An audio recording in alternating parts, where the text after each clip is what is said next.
The morning sun cast long shadows across the cracked earth of what was once Meadowbrook Farm.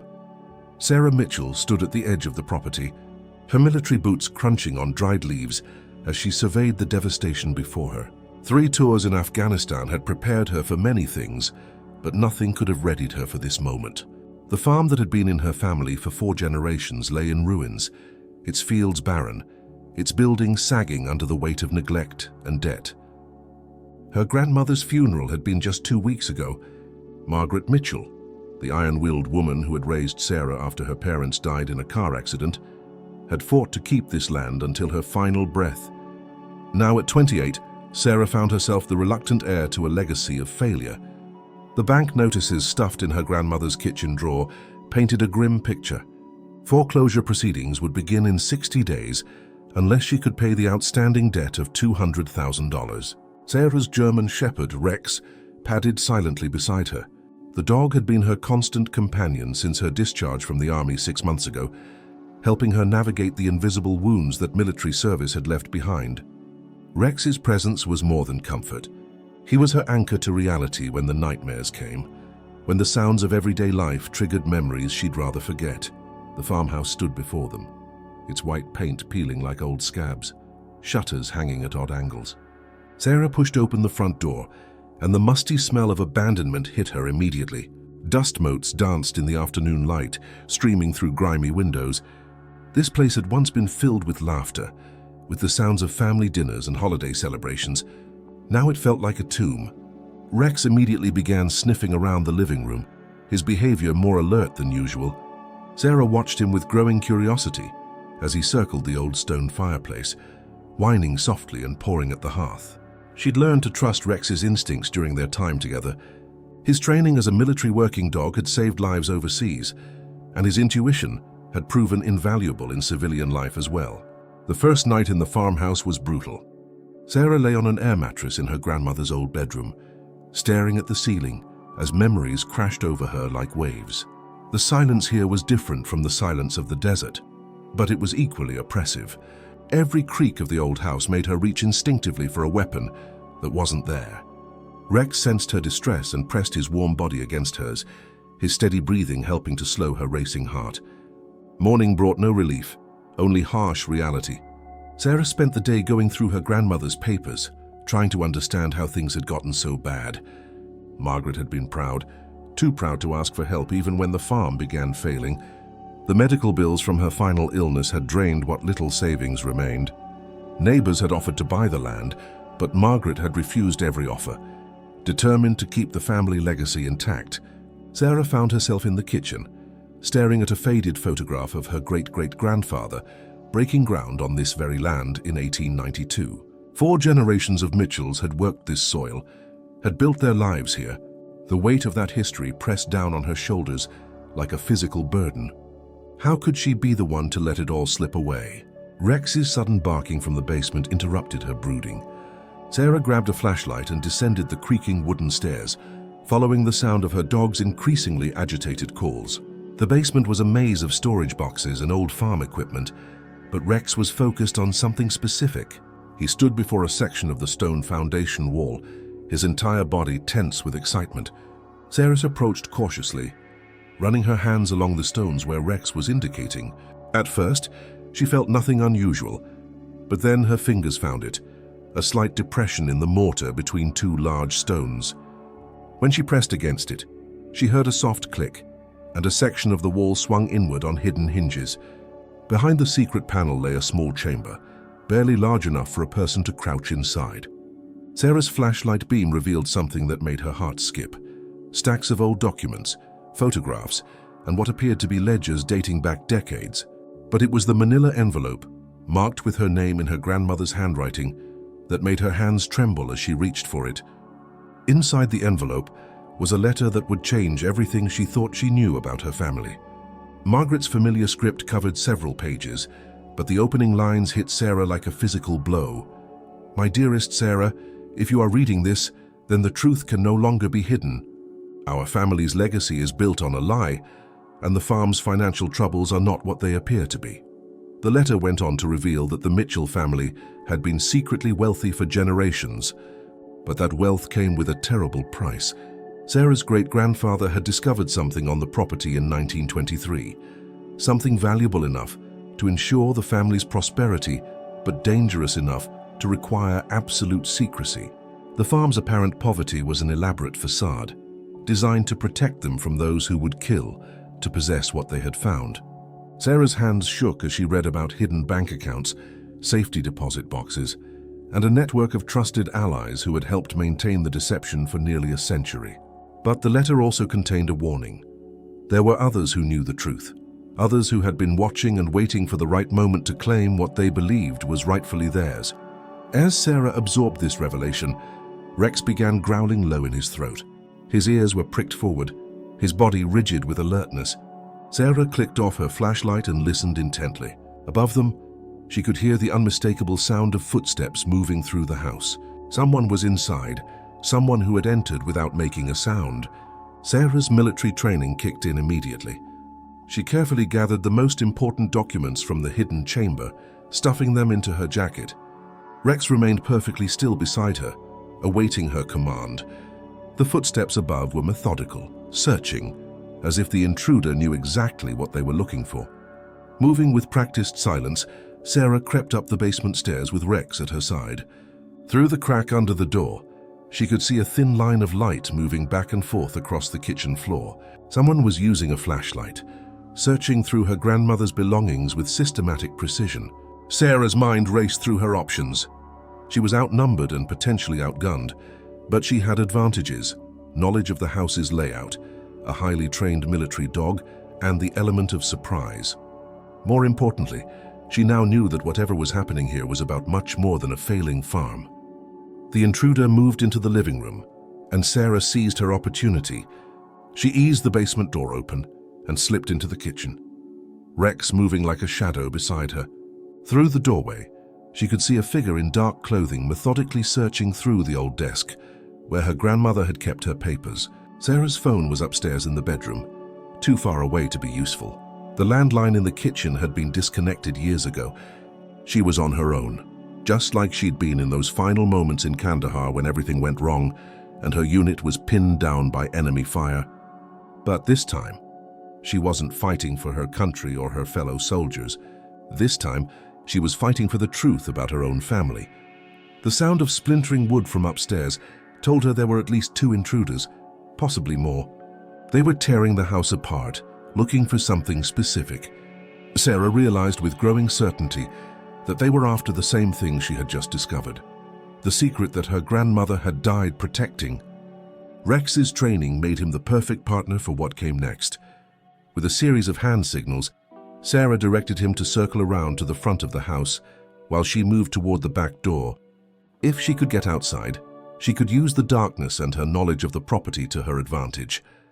But first, she needed to know who these people were and what they really wanted. As she reached for the back door handle, Sarah heard a voice from the living room that made her blood run cold. It was a woman's voice, cultured and calm, speaking into what sounded like a radio or phone. The old woman didn't tell her anything useful before she died. "We're going to have to do this the hard way." The implication hit Sarah like a sledgehammer. Her grandmother's death hadn't been natural. Margaret Mitchell had been murdered, and now they were coming for Sarah.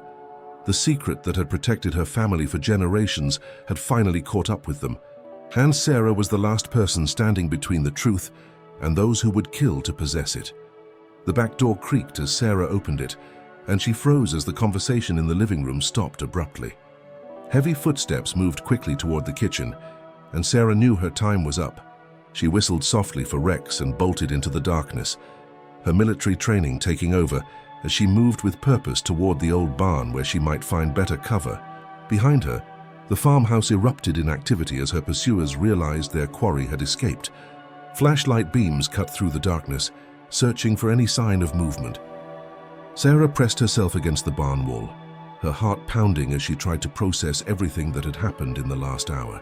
The documents in her jacket felt like they were burning against her chest.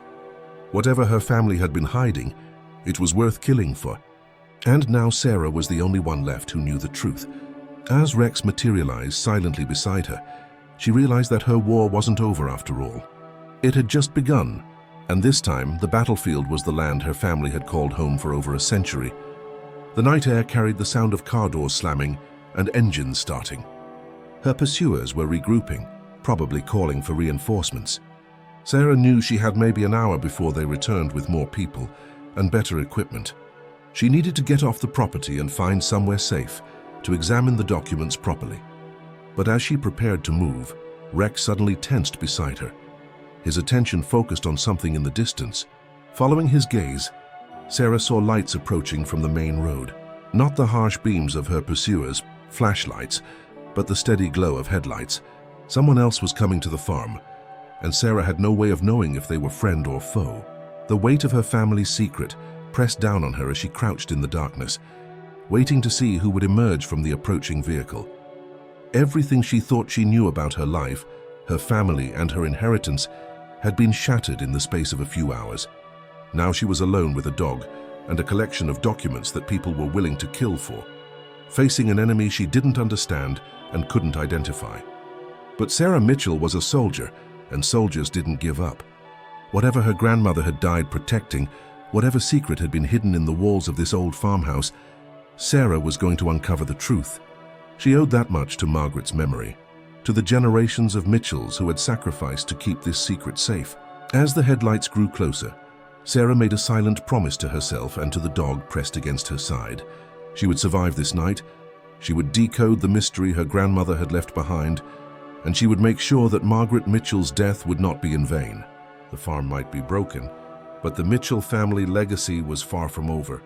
If you're finding this story as gripping as we are, make sure to hit that subscribe button and ring the notification bell so you never miss our latest psychological thrillers.